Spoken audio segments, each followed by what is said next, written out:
naman to kakasuhan. Inihayag nga ni San Juan Mayor Francis Zamora na hahanapin at kakasuhan ang mga tao sa likod ng mga nag-viral na video sa katatapos lang na Wata Wata Festival sa lungsod nung Lunes.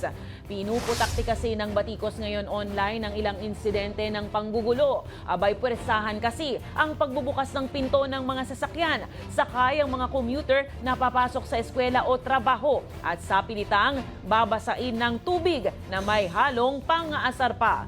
Ayon sa LGU, labag daw ito sa patakaran ng pista. Humingi naman ng paumanhin si Zamora hinggil sa inasal ng maraming residente.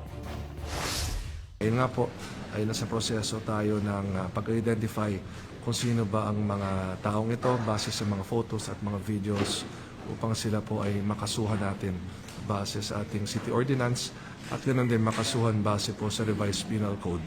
At magsilbing leksyon ito sa mga taong ito na nanggulo.